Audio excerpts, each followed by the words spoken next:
여러분 안녕하십니까? 광주 MBC 뉴스투데이 시작합니다. 먼저 오늘의 주요 뉴스입니다. 박지원 전 국가정보원장이 더불어민주당에 복당했습니다. 탈당한 지 6년 11개월 만입니다.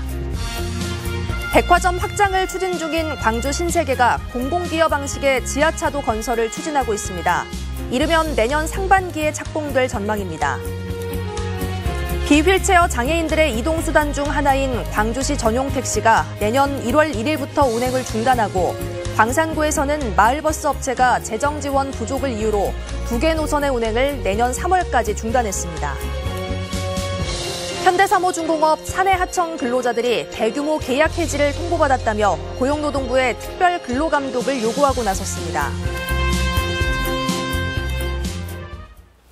박지원 전 국가정보원장이 더불어민주당에 복당했습니다. 탈당한 지 6년 11개월 만인데 대통합 차원에서 대승적으로 복당을 수용하면서 여당 견제력과 협상력을 높이고 당의 활력도 불어넣자는 포석으로 풀이됩니다. 보도에 한신구 기자입니다. 더불어민주당이 박지원 전 국가정보원장에 대한 복당을 승인했습니다. 민주당 최고위원회는 대승적, 대통합 차원에서 박 전 원장에 대해서 복당을 수용하기로 최종 결정했다고 밝혔습니다. 분당 책임과 사과를 전제로 반대 의사를 분명히 했던 정청래 최고위원도 거듭된 이재명 대표의 요청에 당의 결정에 존중한다며 한 발 물러섰습니다. 이에 따라 박 전 원장은 지난 2016년 1월 탈당한 지 6년 11개월 만에 민주당에 복귀하게 됐습니다. 지금은 민주당이 통전등화, 백척간두에 서 있지 않습니까? 네. 그래서 힘을 합쳐서 야당 탄압을 효과적으로 투쟁해 나가자. 이번 박 전 원장의 복당은 지난 대선 때 대통합 차원의 연장선상에다가 박 전 원장 특유의 대여 견제와 협상력 강화, 그리고 정체된 당에 활력을 불어넣기 위한 포석으로 해석되고 있습니다. 개혁과 혁신을 이끌어가야 되고 김대중 민주당으로 돌아가서 승리하는 민주당이 되도록 노력하겠습니다. 박 전 원장은 이로써 탈당의 굴레에서 벗어나서 내후년 총선 행보 등으로 보폭을 점차 넓히면서 당의 텃밭인 호남 정치의 구심점 역할을 모색할 것으로 전망되고 있습니다.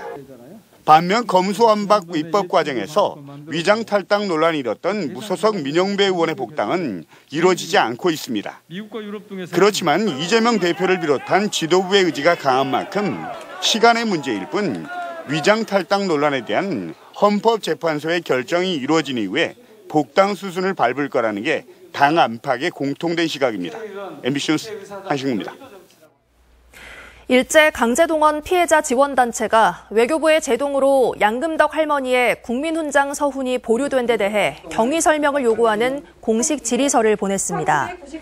일제 강제동원 시민 모임은 어제 양금덕 할머니가 참석한 가운데 기자회견을 열고 정부가 인권상 국민훈장 대상자의 서훈을 부처 간 협의가 필요하다며 제동을 건 것은 유례없는 일이라며 외교부가 일본 정부를 지나치게 의식하고 있다고 비판했습니다. 오늘 추위는 덜하겠습니다. 현재 하늘 모습 보시면 맑은 하늘 드러나 있는 상태고요. 오늘 공기도 깨끗하겠습니다. 아침 기온 영하 5도 안팎 보이고 있지만 어제보다 2, 3도가량 높게 출발했고요. 한낮 기온도 7도 안팎으로 어제보다 5도가량 높은 기온 예상됩니다. 일교차는 보시는 것처럼 10도 이상으로 크게 벌어지겠습니다. 한편 오늘은 눈이 소강 상태에 들었지만 내일 또다시 눈이 시작되겠는데요. 특히 모레 많은 눈이 예상됩니다. 이미 많은 눈이 내린 만큼 대비가 필요합니다. 날씨 정보였습니다.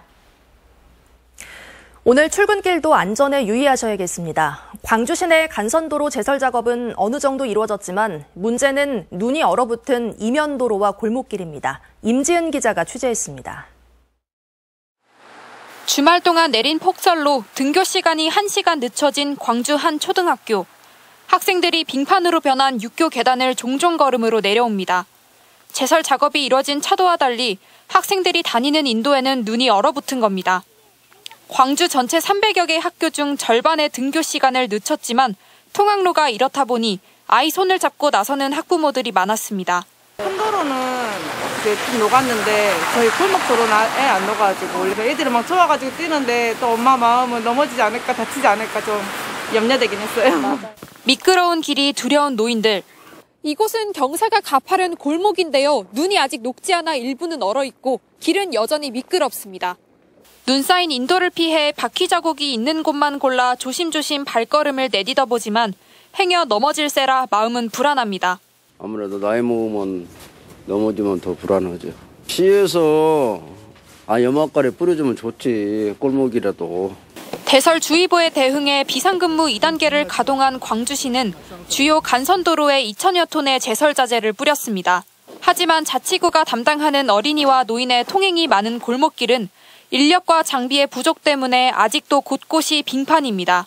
자치구에서도 워낙 면적이 높다 보니까 그런 면에서는 좀 더딜 수밖에 없다고 봅니다. 장비를 구입하는 데 있어서 예산 확보에 문제가 있을 수밖에 없거든요. 사흘 동안 이어졌던 대설특보는 모두 해제됐지만 보행 취약계층이 많은 골목길의 제설 작업은 제대로 이뤄지지 못하고 있어 시민들은 며칠 더 불편함을 감수해야 할 형편입니다. MBC 뉴스 임지은입니다. 광주 종합버스터미널 앞 사거리는 가장 막히는 구간 중 하나인데요. 백화점 확장을 추진하고 있는 광주 신세계가 공공기여 방식으로 지하차도 건설을 계획 중입니다. 광주시는 관계기관 검토 등을 거쳐 이르면 내년 상반기에 착공을 추진할 계획입니다. 김영창 기자의 보도입니다. 버스터미널과 대형마트, 병원 등 각종 편의시설이 몰려있는 광천 사거리. 평일 출퇴근 시간은 물론 주말에도 차량이 밀리는 등 매번 차량 병목 현상이 지속되고 있습니다. 최근 지독한 교통난을 해결할 수 있는 대책이 제안됐습니다. 지난달 백화점 확장 이전을 추진 중인 광주 신세계 백화점이 도로 선형을 변경하는 대신 광주시의 공공기여 형식으로 지하차도 건설 방안을 제시했습니다. 제시된 지하차도는 버스터미널 앞에서 서남병원 인근까지 500m의 왕복 4차로입니다. 300억 원이 넘을 것이라고 예상되는 공사 비용은 광주 신세계 백화점이 전액 부담합니다. 거기 중에 이제 공공기여 방안으로 사거리 이제 광천 사거리가 교통이 혼잡한 부분이 있어서 지하차도를 개선하는 걸로 제안을 좀 했습니다. 신세계는 자체 용역 결과 지하차도를 건설할 경우 신호교차로 서비스 수준이 F등급에서 D등급으로 개선됐다는 전망을 내놨습니다. 현재 최대 4분 가까이 걸리던 평균 지체 시간이 50초까지 줄어든다는 겁니다. 광주시는 이번 주까지 도로교통 담당 부서와 관할 구청 등의 의견을 종합적으로 검토해 도시계획위원회에 자문을 구할 예정입니다. 또 주민 의견 수렴과 건축 인허가 등의 절차가 진행되면 빠르면 내년 상반기에 공사를 시작해 오는 2026년까지 완공할 계획입니다. 제안한 내용은 이제 관계부서의 검토를 거쳐가지고 이제 그 의견을 최종 이제 조례에 거쳐서 이제 시행할 계획입니다. 다만 지하차도가 건설되기까지 여러 난관도 있습니다. 광주시가 같은 문제를 해결하기 위해 7년 전에도 지하차도 건설을 추진했지만 소상공인들의 반발로 사업이 무산됐고 백화점 확정안을 담은 신세계 백화점의 지구 단위 변경 계획이 통과되지 않을 수 있기 때문입니다.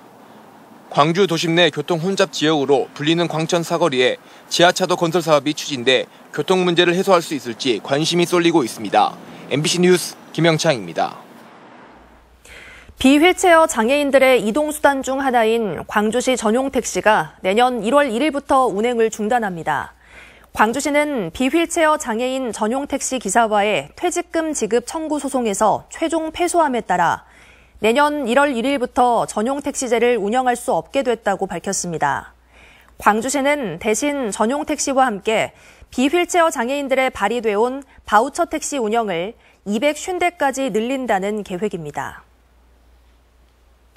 광주 광산구의 한 마을버스 업체가 코로나19 이후 수익 감소와 재정적인 지원이 부족하다는 이유로 내년 3월까지 2개 마을버스 노선 운행을 중단한다고 밝혔습니다. 광산구는 운행 중단에 따른 불편을 해소하기 위해 택시 이용권을 주민에게 지급하고 시내버스 등을 임시 배차하는 방안을 검토하고 있습니다. 광주의 한 건물 바닥 타일에 들뜸 현상이 발생해 수십 명이 대피하는 소동이 빚어졌습니다. 어제 낮 12시 30분쯤 광주 서구 치평동의 6층 높이의 건물 한 사무실에서 바닥에 균열이 발생했다는 신고가 접수돼 내부에 있던 50여 명이 대피하고 소방과 구청이 긴급 출동했습니다. 경찰과 소방은 붕괴로 이어지는 건물 균열이 아닌 난방기구 사용 때문에 타일이 팽창하며 뒤틀린 게 아닌지 보고 정확한 경위를 조사하고 있습니다. 불법 도박 사이트를 운영해 얻은 1,400억 원어치의 암호화폐를 빼돌린 30대 여성이 구속됐습니다. 광주경찰청 범죄수익추적수사팀은 불법 도박 사이트를 운영해서 번 범죄 수익을 빼돌린 혐의를 받는 여성이 증거인멸 우려를 이유로 구속됐다고 밝혔습니다. 이 여성은 지난 2018년부터 3년 동안 태국 등에서 번 암호화폐 형태 범죄 수익을 지인 명의를 빌려 현금화한 것으로 드러났습니다.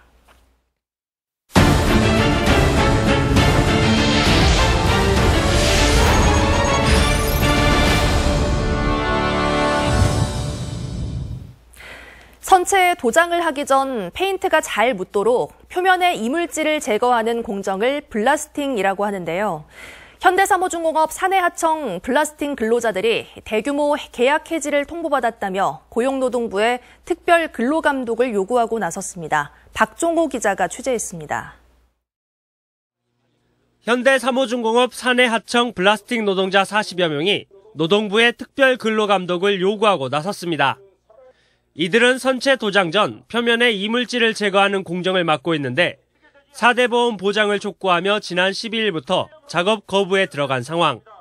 하지만 최근 3개 하청업체로부터 갑자기 집단 해고 통보를 받았다고 주장합니다. 이게 노동자로 이제 인정을 받고 싶다. 그래서 사업주에 이제 얘기를 했어요. 참 조금만 기다려봐라. 혼자 결정한 부분이 아니고 같이 이제 회사 사장들끼리 얘기해보고 얘기해줄게 했는데 이게 차일필 미뤄지더라고요. 그래서 이에 대해 하청업체 관계자는 일부 협상이 진행되는 과정에서 노동자들이 갑자기 작업을 중단했고 납기 지연 등 심각한 손해가 발생해 근로계약을 해지할 수밖에 없었다고 해명했습니다. 일단 어떻게 보면 상도이상 한 달에 사람을 구하라고 여유를 준다든지 좀 그래야 되는데 대화를 제가 얼른 하자고 연락을 취해요. 원청인 현대사무중공업은 협상이 원만하게 해결되길 바란다는 원론적인 입장만 보이고 있는 상황.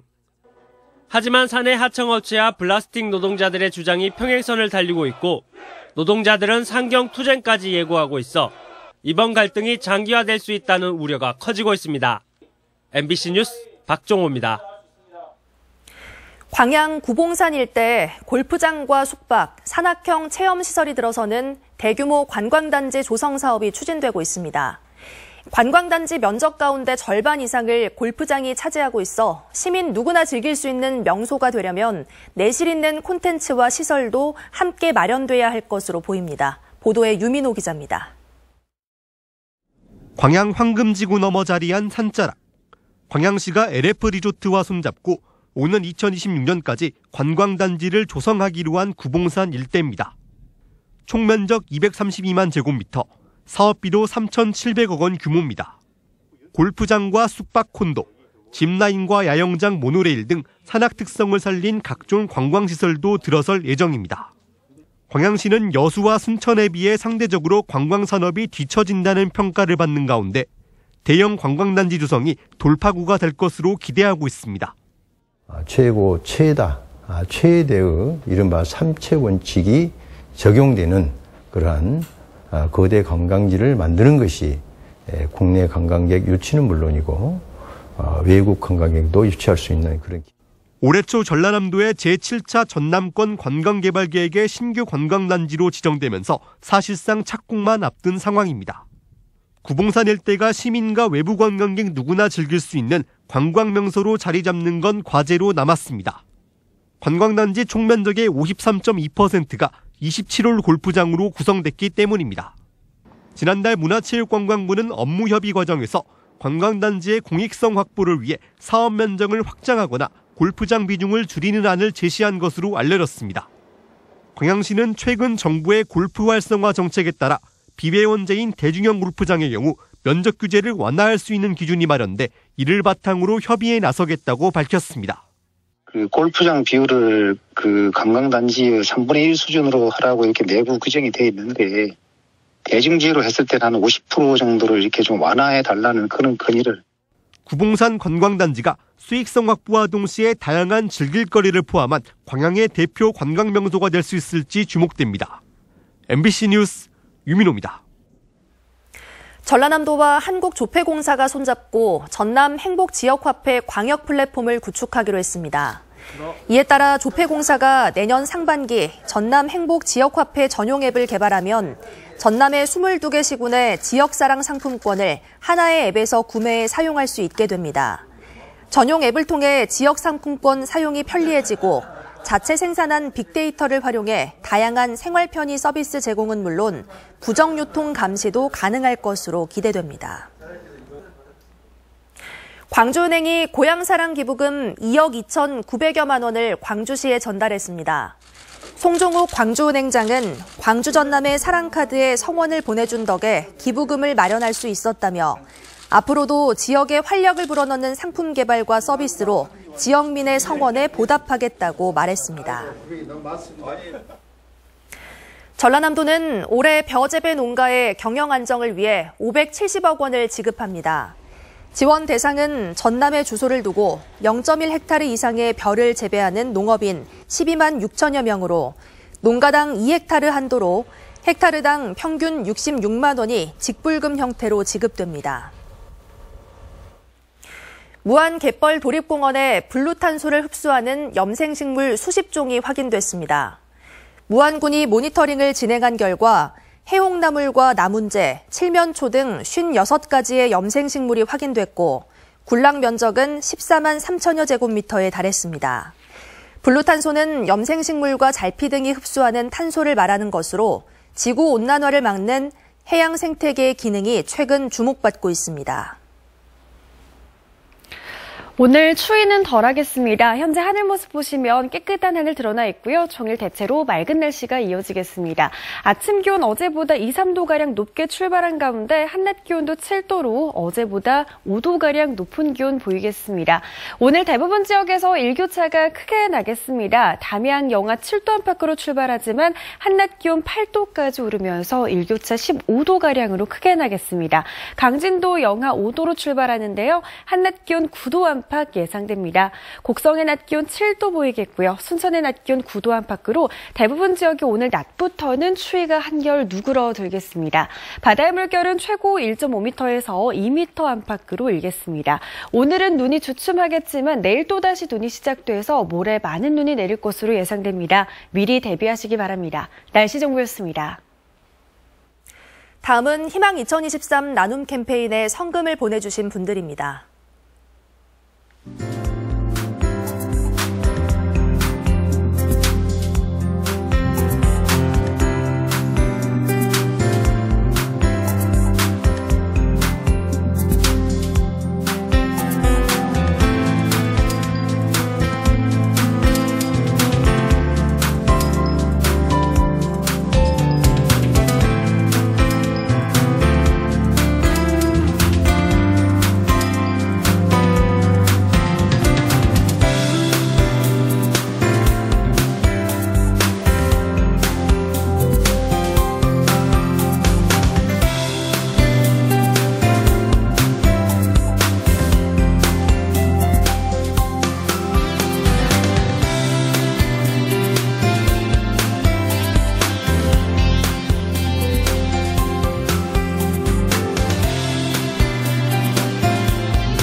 이상으로 뉴스 마칩니다. 시청해주신 여러분 고맙습니다.